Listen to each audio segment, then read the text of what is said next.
साल 2013 में मुस्लिम टोपी को लेकर नरेंद्र मोदी पर तंज कसने वाले बिहार के मुख्यमंत्री नीतीश कुमार ने अब इस टोपी से किनारा करते हुए नजर आए। 21 अगस्त को पटना के ज्ञान भवन में बिहार के मदरसा एजुकेशन बोर्ड के शताब्दी समारोह में उन्हें टोपी पहनाने की कोशिश की गई, लेकिन उन्होंने इसे पहनने से इनकार कर दिया।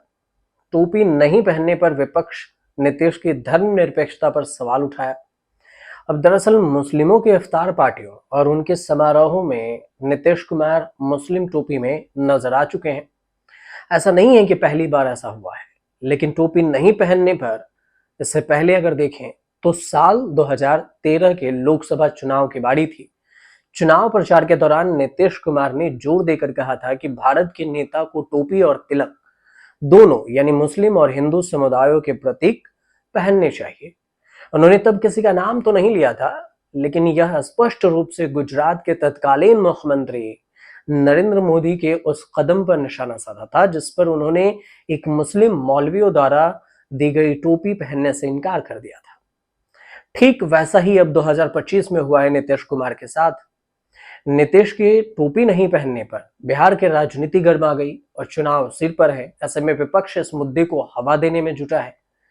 दरअसल हुआ यूं कि मंच पर सीएम नीतीश कुमार 2 बार टोपी पहनाने की कोशिश की गई नीतीश कुमार को, लेकिन उन्होंने दोनों बार इसे पहनने से मना कर दिया। दूसरी बार अल्पसंख्यक मंत्री हैं जमा खान, उन्हें टोपी पहनाने की कोशिश की, लेकिन नीतीश ने टोपी लेकर जमा खान को ही पहना दिया, खुद नहीं पहने। तो इससे यह समझा जा रहा है कि नीतीश के टोपी नहीं पहनने का विपक्ष चुनाव में मुद्दा बना सकता है ताकि विपक्ष को फायदा हो। मुस्लिम और जो यादव वोटर्स हैं वैसे भी ज्यादातर आरजेडी के सपोर्ट में है, इंडिया गठबंधन के। तो राज्य में मुस्लिमों की जो आबादी है करीब करीब 18% है और यह समुदाय करीब 50 सीटों पर उम्मीदवारों की जीत और हार तय कर सकता है। अब बिहार में मुस्लिम तबका ज्यादातर आरजेडी के साथ रहा है, लेकिन सत्ता तक नीतीश को पहुंचाने में इस समुदाय का भी हाथ मिलता रहा। अब इस घटना के बाद मुस्लिम समाज को इनसे नाराजगी झेलनी पड़ सकती है, लेकिन फिलहाल तो ऐसा नहीं नजर आ रहा।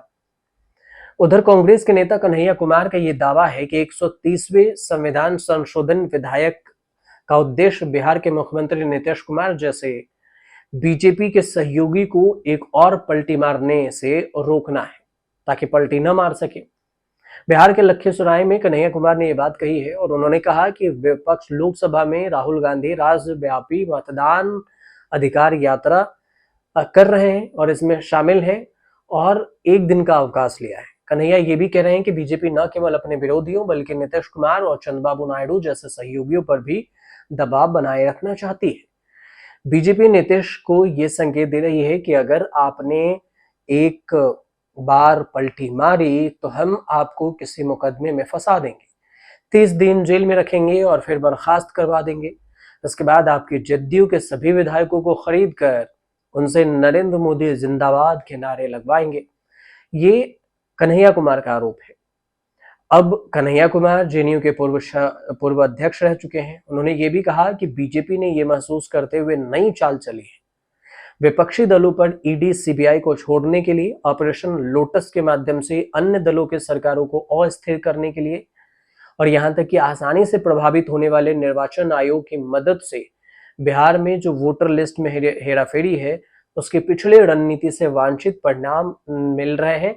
और ये भी है कि अमित शाह खुद इस बात को लेकर संविधान के 130वां संशोधन विधेयक 2025 को पेश किया, जिसमें प्रधानमंत्री, मंत्रियों और मुख्यमंत्रियों को गंभीर अपराध के आरोप में 30 दिन तक गिरफ्तार करने और पद से हटाने का प्रावधान है। और इसी को लेकर कन्हैया कुमार ने नीतीश कुमार को टारगेट पर ले लिया।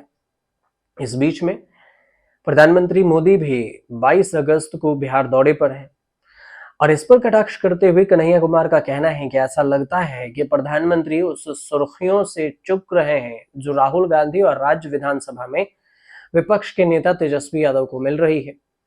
कन्हैया कुमार का कहना है कि तो वो अपनी रील बनाकर लाइक और सब्सक्राइबर की मिन्नतें करना चाहते हैं, पूरा करना चाहते हैं और एक पुल का उद्घाटन करने वाले हैं। डबल इंजन वाली जो सरकार है वो भी कमाल है। अब इधर आरजेडी की तरफ से देखें, राज्यसभा के सदस्य हैं संजय यादव, उनका कहना है कि चुनावी बॉन्ड को अवैध घोषित किए जाने के बाद बीजेपी की वित्तीय स्थिति खराब हो गई है। जो चुनावी बॉन्ड को अवैध घोषित किया गया है, उसके बाद फंड नहीं मिल रही है बीजेपी को और इस वजह से विपक्ष को तंग कर रही है। ये सीधे सीधे आरजेडी का आरोप है। अब देखिए, 243 विधानसभा सीटों पर नवंबर में बिहार में विधानसभा चुनाव है और इससे पहले अगर कुछ भी होता है नया समीकरण, तो हम आपको जरूर बताएंगे। फिलहाल ये जानकारी सही लगे तो हमारे चैनल से जुड़िए, सब्सक्राइब कीजिए, शेयर कीजिए, कमेंट जरूर कीजिएगा।